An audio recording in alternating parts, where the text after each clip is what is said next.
All right, so moving on to the final segment, we're going to switch gears here to the world of wrestling inside the WWE world, and I'll be sharing my thoughts on which WWE SummerSlam pay-per-view is the greatest WWE SummerSlam pay-per-view in WWE history. So, in my opinion, the greatest SummerSlam of all time has to be the 2002 SummerSlam. Hands down, that is the greatest WWE SummerSlam pay-per-view in the company's history. The matches were good all around the board. I mean, starting off with the red-hot opener of Kurt Angle versus Rey Mysterio. In my opinion, one of the greatest starts to a WWE pay-per-view in WWE history. That opener was spectacular. The card did not disappoint.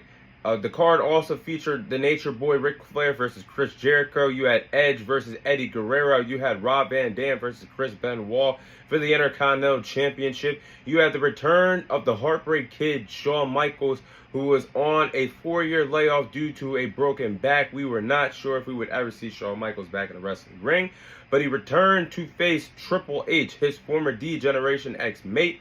They had an epic street fight match. And the main event, of course, you have Brock Lesnar, the next big thing. They put the WWE title on him, defeating The Rock to become the new WWE champion after winning the King of the Ring tournament a few months ago. So that SummerSlam pay-per-view, the WWE has not topped that pay-per-view since. It was picture perfect from start to finish. All those matches I just mentioned were spectacular in their own way. And I just don't think that the WWE has topped off the summer of 2022 for WWE SummerSlam just yet. Now, I do have an honorable mention. My honorable mention would have to go to the 2013 SummerSlam. In my opinion, that's the second best SummerSlam of all time. I mean, that SummerSlam was pretty good, pretty solid.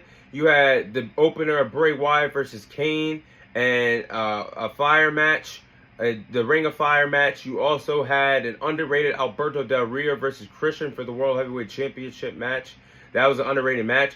Who could ever forget the no disqualification match, the epic match between CM Punk and Brock Lesnar, their only one-on-one encounter in WWE. We should have revisited that feud down the line in the past, but as I digress, we also seen the crazy and epic WWE Championship match between John Cena and Daniel Bryan for the WWE title. We saw Daniel Bryan defeat John Cena with Triple H as a special guest referee, only for a few moments later for Triple H to turn heel, turn his back on Daniel Bryan, Randy Orton cashing in the Money in the Bank contract, Randy Orton becoming the new WWE champion, and the start of the Authority storyline when Triple H and Randy Orton coexisted again and joined forces again when Randy Orton held the WWE Championship. But those two SummerSlams, I do believe, are the greatest SummerSlams of all time. 2002, nothing has ever topped the 2002 SummerSlam.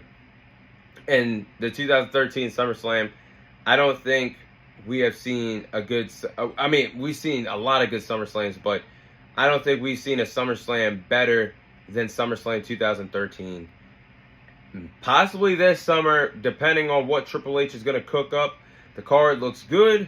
We might see something that is better than SummerSlam 2013 with this SummerSlam. We shall see. I'm looking forward to that card, though, for this year's SummerSlam. But that is all the time I have for you guys today. Thank you guys for watching. Thank you guys for listening. This is your host, Thomas Tyree, signing off. And I'll see you guys on next week's episode.